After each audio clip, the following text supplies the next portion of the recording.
On this channel, we've built a heck of a lot of custom modern soldiers. And zooey mama, do they look good. Yeah, baby. Look at this Navy SEAL. He got the backstrap, the NVGs, and the Javelin missile launcher. But the world didn't always have this technology. Back in the day, things were much more simple. You had your infantry, and you hoped you didn't get shot. Ain't nobody got time for that. But there is a little bit we can do for these guys. So today, we're going to be upgrading every World War II Army soldier, from the United States to the Germans, and every faction in between. Each country will get one soldier upgraded. And as always, at the end of the video, there will be a giveaway, so stay tuned for that. Be sure to hit the like button, subscribe, and let's upgrade some World War II soldiers. How about we kick things off with the British blokes right here. Now, I've got a couple of different British boys from United Bricks. These are two of the Western Front variants, one regular soldier right here, and then an NCO. But then we also have ourselves a North African campaign soldier from the British Expeditionary Force, and I want to use them for this because I feel like we rarely do North Africa. First and foremost, I'm actually going to go ahead and yoink the helmet from this decaled minifigure and go ahead and swap it out with this boy. And that's pretty cool because that's actually the logo for the Desert Rats, an armored division in North Africa for the Brits. Next up, I think we should give our boy a nice little satchel vest here. That way he can carry around extra stuff in the desert. Speaking of desert, there's a lot of sand out there, and a lot of these British boys would carry around goggles on the top of their helmets so they can put them over their eyes so the sandstorms don't just absolutely blind them. And speaking of sand, since he's a part of the armored division, we're gonna give him a nice little trench shovel because they were always having to dig out their tanks from the sand. They'd get stuck all the time.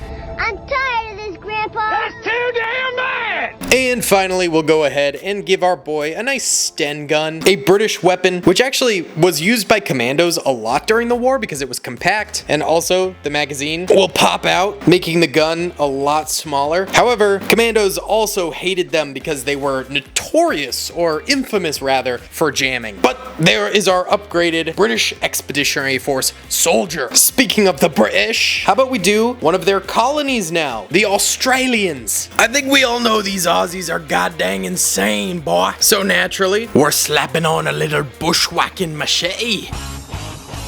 Upgrades, people. Upgrades. And on top of that, let's take a nice Lend-Lease M1 Garand for our boys here, and we're going to strap it with one of these shoulder mounts. So these are made of rubber, so they're very flexible. They're just really hard to get on there, but once you do, eventually, you got pop off the head, et voila! Now he can carry his rifle on his back. He's got his free hand for a little bushwhacking, and of course he's gonna need something for a little quick draw action, so we'll give him one of these Eclipse Graphics M1911s. Whoa, very nice. These things are absolutely insane looking, bro. We got the Call of Duty skin on them. There's our Aussie, mate. Now, another colony, yoink, of the Brits would be Canada. Now, they used very similar uniforms to the British uniforms as well as the American uniforms, but unlike them, you most definitely did not want to see one of these guys on the battlefield because they're terrifying. It's a trap. Canadians, they're the nicest people you'll meet. I grew up in Massachusetts, so I hung out quite a bit with a number of Canadians who came down to my college to attend. And also, I headed up to Canada. I love it there. It's gas. Montreal, so fun, but my God, are these guys war criminals? Yeah. You don't want to mess with Canada, boys. It's just not going to end well for you. So, we're giving him a nice little backpack here for added equipment. And then let's give him a nice boom stick. Yeah, very solid bazooka, so he can do some war crimes with it and blow up prisoners. I don't know. Do whatever Canadians do. And we've also got our boy a nice rocket that he can load into the bazooka. And for added effect and just to look cool, we'll give him a trench knife, which can strap right onto his armor right there, which looks pretty cool. Alright, we now have the Canucks on our side. Let's look at some other war criminals. These ones were on the wrong side of history. Japan. These are the Japanese Marines right here, but then we also have our standard Japanese infantrymen there. The Marine is from United Bricks, and the standard infantry is from Brickmania. And I think we gotta go with the elite boy here, the Marine. And the Japanese, well, they were intense, man. They certainly did some guerrilla warfare combat, and it was terrifying to fight against. So naturally, to do that, you're gonna want some camouflage. So I have a nice little ghillie suit right here for him, which is a little tough to put on. But we'll get there.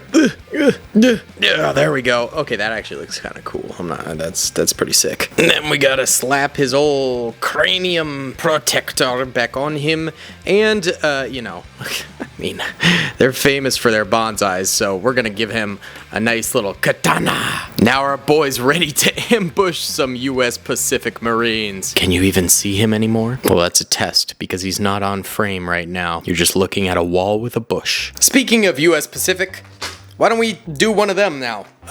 We've got a lot of variation here.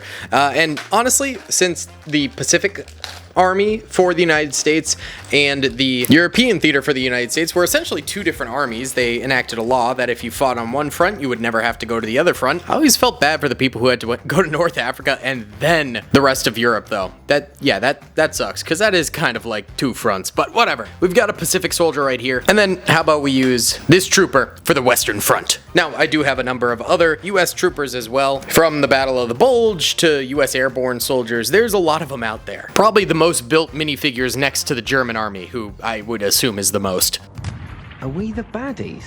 What's up, gamers? I'm here to tell you about Instant Gaming. Instant Gaming is an amazing place where you can get some fire deals on all sorts of video games. Seriously, it's like 60 to 95% off, as you can see here.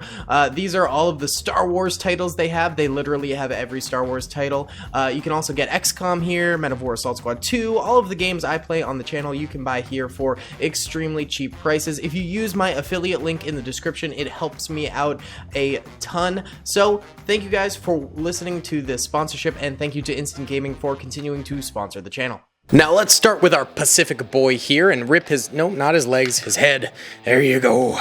And we're gonna strap him on with a nice radio backpack there, since the Pacific Front used so much naval support. You had to call it in with those big bulky backpacks, and we'll also go ahead and give him the headphones as well. Very nice. And then we'll also give him a nice little Thompson there. Beautiful. Now how about our Western Front laddie? Well, first of all, I've got these cool pouches that you can put between the legs there. Makes the minifigure look a little bit more 3D, I guess you could say. And then I want to give him a sniper rifle. You know, this guy's clearly a weathered old man. He's probably quite talented with the scope. And this right here is a very cool dual molded M1 Garand with a sniper scope on the front. It's pretty sweet. I think we'll leave it at that. Honestly, not everyone needs to be loaded up with gear, except the Germans. Now we've got our boring German here. I mean, it's a great minifigure, but he's not very detailed. He's not popping out, you know? Instead, let's go with this body right here. And he's gonna need a Stahlhelm. Is it Stahlhelm? I can never pronounce it, I don't know.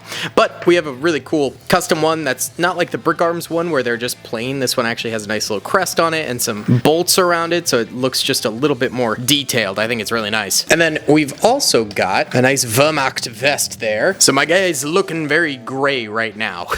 But let's pop some color in there. And this will be a late war German, so we'll go ahead and give him an STG 44. This one's particularly cool because it's made by Brickmania and it is custom painted all over. It just looks so sick. And then to match that, let's also give him this Panzerfaust, which is also custom painted on. You get the instructions there, and these were basically made so any Volkssturm, which was kind of the, you know, conscript unit for the Germans, could wield them in a second, from, you know, young 10-year-olds to 80-year-olds who were suddenly being enlisted. These things were super easy to use. But they didn't have these things in the early war, when the French were fighting, which, oh boy, that did not go well. Skill issue. The French were basically using World War I technology still, so yeah, they got steamrolled. We've got this nice heavy machine gun for him here, and we could go ahead and equip it with a nice little bipod, and then also ammo belt, which clips into the side of that thing like so. Observe. Oh no, it fell off. Don't observe. And there we go. Now this boy's ready to not hold the Maginot Line.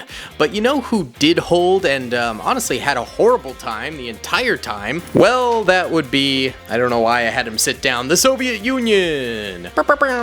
Yeah, they had a real rough go of it. We'll try and make it a little bit better for him. Let's give him another tactical vest here. I just think the tactical vests make the minifigures pop a little bit. Very nice. And then for his primary weapon, the PPSH was the go-to SMG, and I couldn't find any of my Mosin Nagants, so this actually does pop off, which is kind of cool. So you can have a reloadable magazine with this puppy. And then on top of that, Bad Larry, the Molotov cocktail here, which this one has custom printing on it for a Soviet vodka. This was by bricktactical.com. And these things were just so easy to make. They could light tanks on fire and things like that. So they had them in abundance throughout the war. We've upgraded a nice little chunk of the Allied and Axis powers, but let's add some bonus smaller nations, such as this Romanian foot soldier right here, who will add to the pile. We'll also add this Chinese foot soldier here. And how about an Italian from North Africa? And last but not least, a nice Belgian soldier. Well, I certainly would say we've got an eclectic group here, but